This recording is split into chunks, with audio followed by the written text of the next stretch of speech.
hiring that person created accountability for me. Because I wasn't going to show up to my meeting with the person I hired to implement the processes, not having done my part of the job. Absolutely. And I think that's the hardest part, because as a CEO and as an entrepreneur or founder, you wear every single hat in the business. And so it's sometimes hard to take that focused time and actually do the work that you need to do. Hi, I'm Erin Marcus, former corporate executive turned entrepreneur and founder and CEO of Conquer Your Business. Welcome to the Ready Yet podcast.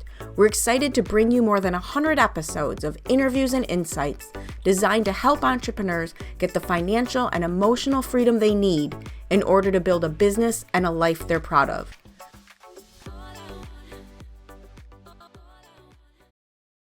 Hello, and welcome to this episode of the Ready Yet podcast. In addition to the cat, we have Cristy O'Connor with us today. Evidently, there will be a cat in this episode. I am excited for this conversation because, and we were just talking about this, you have something in common that with me that I always, not only did I think it was weird, but my mother thought she was actually concerned about it, right? And Totally. This whole thing of do something, move on, do something, move on, do something, move on. So before we get into your journey of that, why don't you give everyone a little bit more formal introduction to who you are and what you do?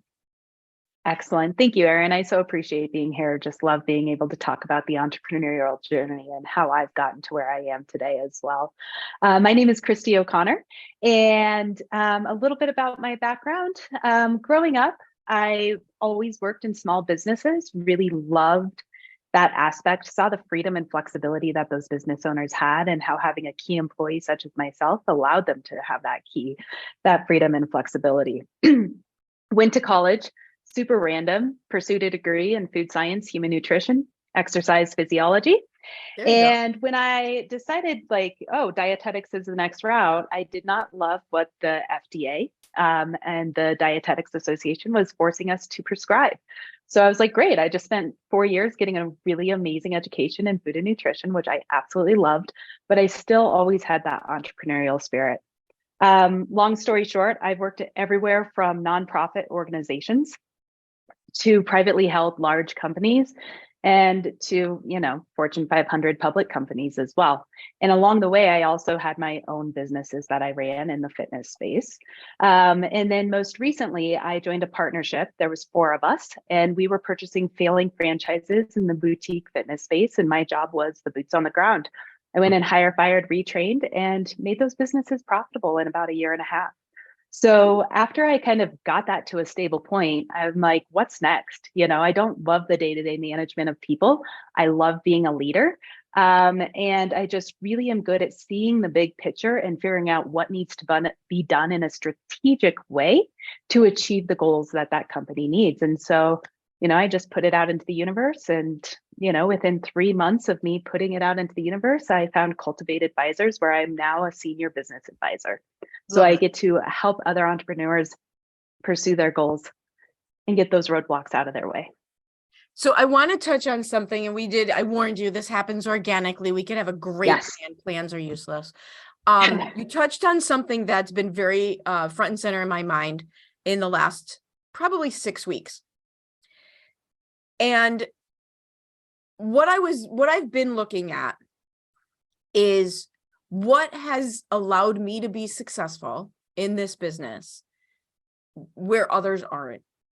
And where are my clients getting hung up?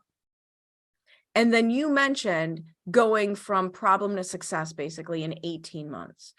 And if I were to pinpoint one of the big differentiators in how I'm able to move forward versus other people who I see don't, how some of my clients move forward and some of my clients don't, it's coming to coaching programs, reading books, listening to podcasts, absorbing all of the information.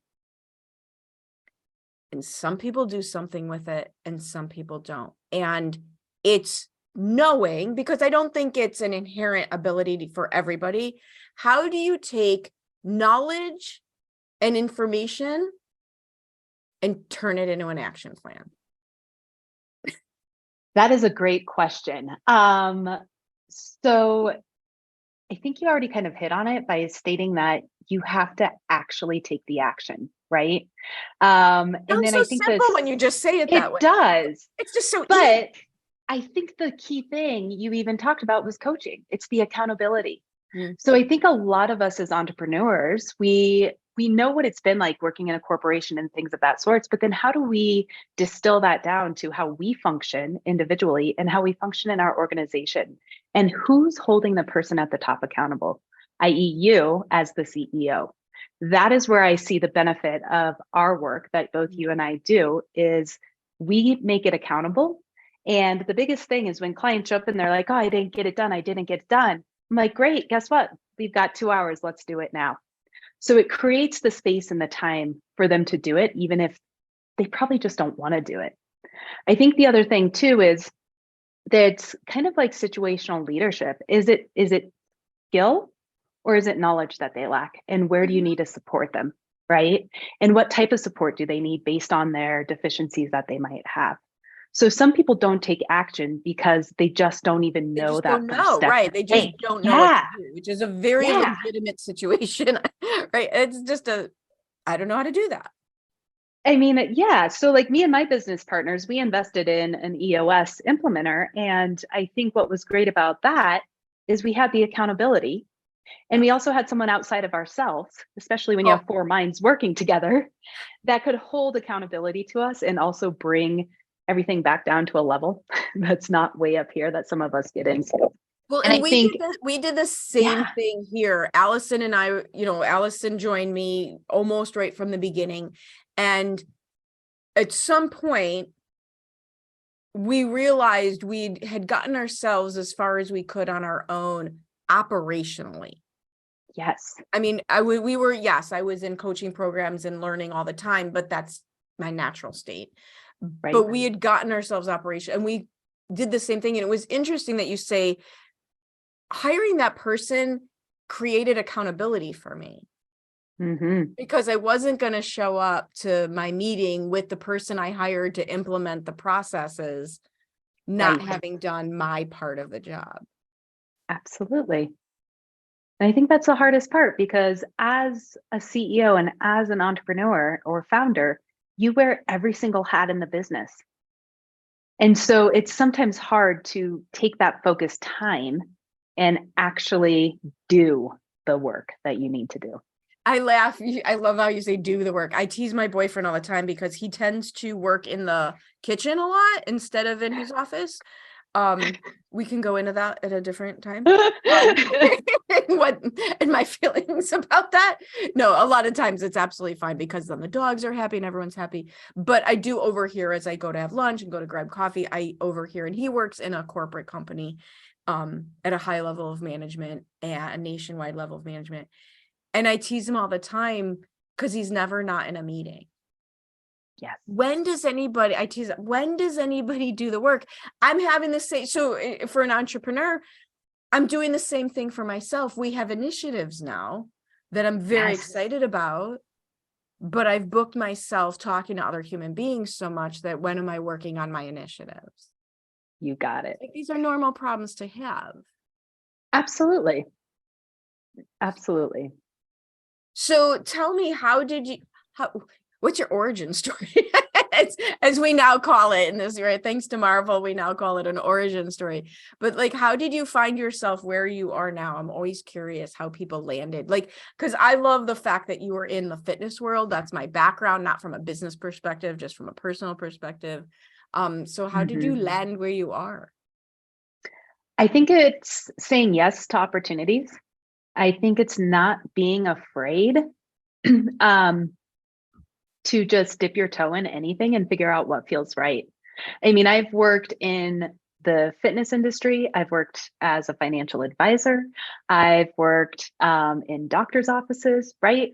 I mean, it's like I have so many different industries. This is awesome. So I've managed a 700 unit apartment complex. by the way, I was like 28 years old. Who gives a 28-year-old their $1 billion asset? Like, what were we doing in the 90s and 80s? Right. Like, why was that a thing?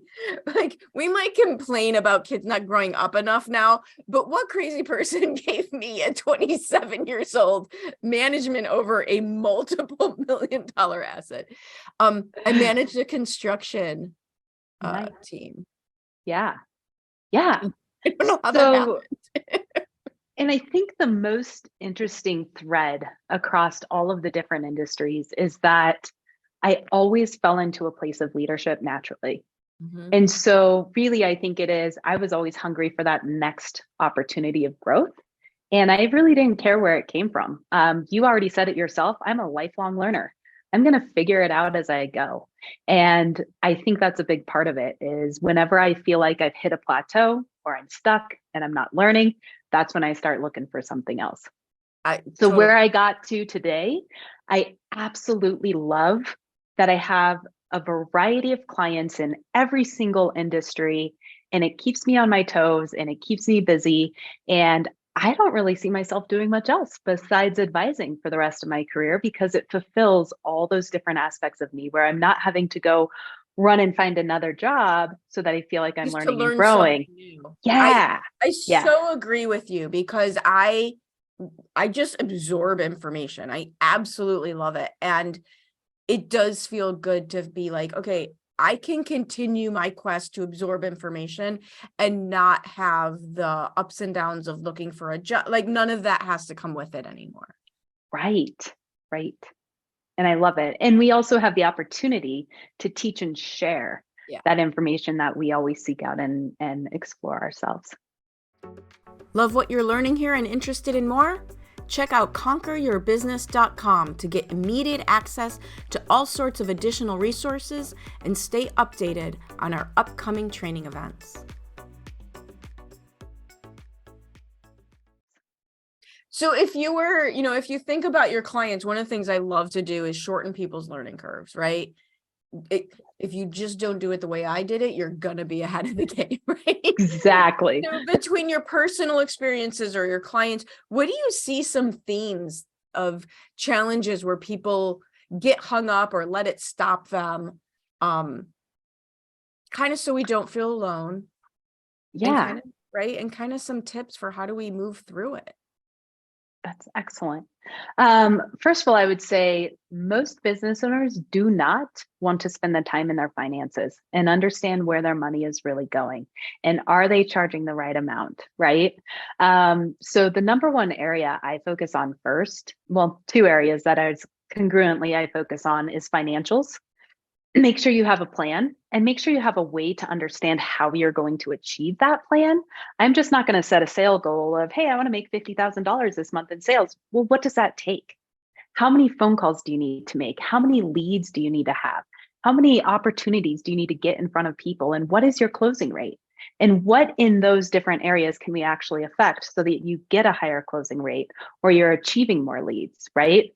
So I think financials is not just about our P&L. It's about how does our P&L actually tie into the way our business is run. The second area is leadership. One thing I did take away is I love the word accountability chart versus organizational chart. Nice. Because now you're building an organization based off the accountabilities of what you need to make that business run effectively and not just who's sitting in a seat. Nice. So you create the priorities first, and then you go put the people in the seats. And it may look woefully different than that org chart that you originally started with.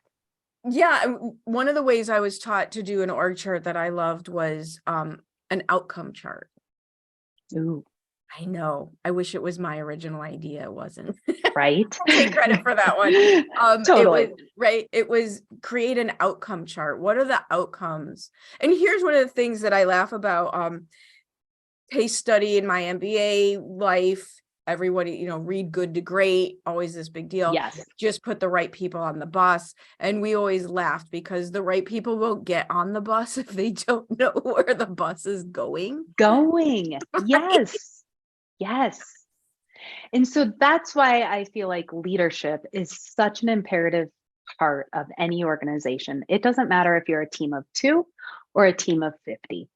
You have to, like you said, get the right people in the right seats. It really is important. But if you as a leader cannot be clear and concise on what that vision is and where you're going, you could have the best person sitting in that seat and underutilizing them. Yeah, well, and the best people aren't going to join you, right? The job of the CEO, and I had a hard time with this, not necessarily because I couldn't do it, just because I didn't expect it. The job of the CEO is to cast the vision. Okay, great. I love that part. What I didn't expect, even when it was just Allison and I, that we needed to have meetings. And I didn't expect it because Allison and I talk to each other all day long. Right. So if we were talking to each other all day long, why would we need a meeting? Well, we need a meeting to organize the thoughts, to make sure there's intention, right? And that was something I think in the beginning that's like, oh, wait a minute. It's just me, Allison, and my cat, but I'm still have to be the leader, right? And even if you do talk on a daily basis, you're not typically going deep enough into the challenges and issues. You're just putting out those fires in the moment that you're discussing. And or you could be like me and my leadership team, where we would have 3 meetings a week. We'd have one on sales, one on marketing, one on our, employees. And then we learn to really streamline that meeting into every single week, having very specific objectives, goals. What are you doing?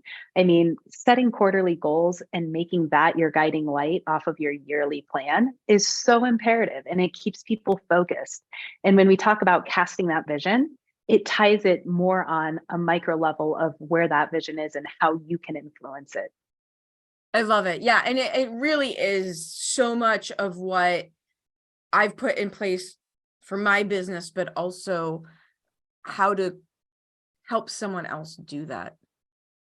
Especially for the beginners, for people, like, we kind of assume, it's interesting to me that when I watch people, it seems that they assume that if you're not making 6 figures, you don't need a big fancy plan. And you don't need a big fancy plan, but you do need a plan. Absolutely. And you need accountability to it. And accountability, and how much energy, and this is where I grabbed onto it. How much energy am I gaining because I'm now not constantly obsessing over all the things that I were only keeping in my head? Well, and that ties back to, you have those people that just absorb all the knowledge and information, but they never take the action, right? So it's just living in their head. Same thing with your plan. Oh yeah, I'm going to do this. I'm going to achieve 600,000 in sales this year. Great. You have that number in your head, but every day you're ruminating and all you see is that I'm not getting there. You're not giving yourself the steps on how you can get there, which is why that plan is key. Absolutely. Absolutely. So jumping topics, because I meant to ask you this before. In my humble opinion, your ability to go from thing to thing to thing, and your willingness and desire to go from thing to thing to thing, also requires a certain amount of self-trust.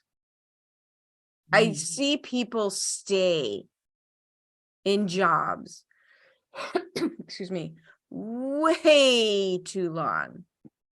And they'll complain and they hate it, but they won't do anything about it. And I think there is a lack of self-trust in most people. That's a really interesting word, because like when you said it, I was like, oh, I've Like, never you thought knew of it you'd that be way. fine. Yeah. You wouldn't have it doesn't matter how miserable you are. If you're making money, if you don't think you're going to be okay to leave, you won't leave. Right. So what is it that made me have that, or makes me have that self-trust? I think when you're willing to jump once and you recognize you don't fall as far as you thought you would, it just makes it easier every time. Yeah, I agree. You realize you realize you didn't die. Your subconscious realizes you didn't die, and it's willing to let you do it again without, trying to stop you.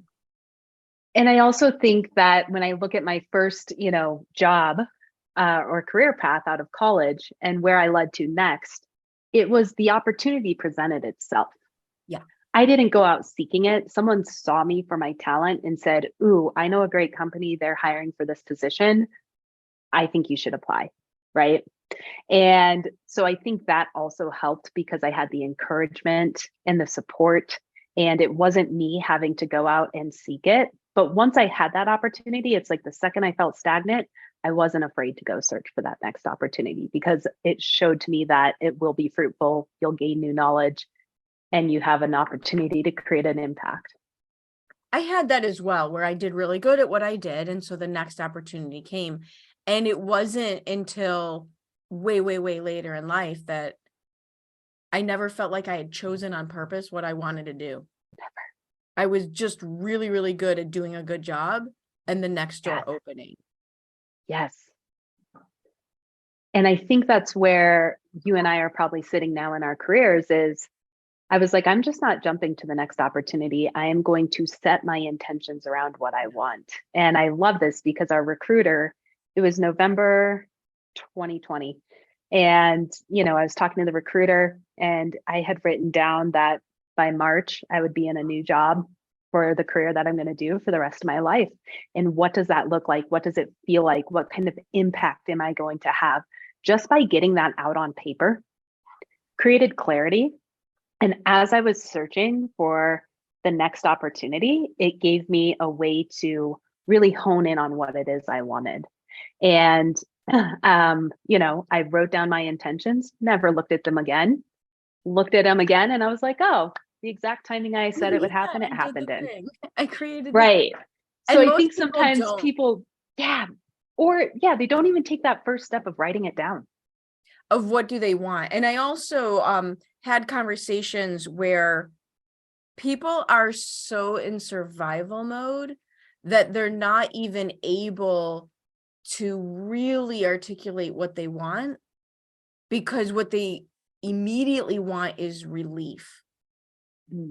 And when you're in such a dire, overwhelming, and it doesn't have to be financial, it could be exhaustion, it could be just stress, right? It doesn't have to necessarily mean I don't have enough money. But if you're in some kind of survival mode, health wise, emotional wise, financially, relationship, it's almost impossible to get clear and create from that space because you just want relief. Absolutely. I had someone reach out to me and she was like, "Hey, do you do career coaching?" I'm like, "I don't, but let's just talk through what it is you want and what that looks like." And, I literally just got an email from her 2 days ago and she's like, "Oh my gosh, I've finally figured out the type of job I'm looking for. And now I'm tailoring my resume to that." Right. And so just by having the conversations, talking to people that have been through it, that maybe have a little bit more time and experience than you in the world, is very, very beneficial. Yeah, I think that's a great point. If you're not sure what you want or you haven't done that exercise, it's beneficial to do it with someone who's ahead on the path. Yes. Because their opinion of what's possible is probably defaults at what you can't even imagine yet. Exactly. Awesome. So what is next for you if you're staying put? Oh, just to continue to be better and better at what I do every day. Our company is still kind of a startup. So there's a lot of opportunities for additional growth within it. Within my first year, I achieved all our metrics to become a senior advisor. This year, I'm moving on to doing mentoring of other advisors so I can help coach people within our organization as well. So every time there's opportunities like that, I'm raising my hand and saying, yes, I want more.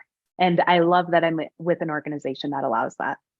I love that. Every time there's an opportunity, and there's a big difference between squirrel, meaning jumping ship, and saying yes to the opportunity that moves you. And if you don't have the clarity on what you want, it's easy to get swayed. But and that's also why it's so important to start there, so that when an opportunity presents itself, you know that saying yes to it is moving you in the right direction. Correct. You're ready for it. Absolutely. Awesome. Love it. So if people want to continue this conversation with you, and I highly, highly, highly recommend they do, what is the easiest way to get a hold of you? Where can they find you? So I've got a couple of different places. One, you can seek me out at cultivatedvisors.com. My email is Cristy, it's Cristy at cultivatedvisors.com. You can go check out what our company does there. Myself and my colleague, Aggie, we also have a podcast, and it's Badass Women in Business. Nice. And we love having guests. So if you guys want to just Google, you can Google Aggie and Cristy, or you can Google Badass Women in Business. You can find us on Instagram. We're always looking for some great women to share their stories as well. So those are my two primary places you can reach me. Fantastic. Thank you so much for sharing your story, your insights, your ideas, all the things. Thank you so much for having me. This was such a pleasure.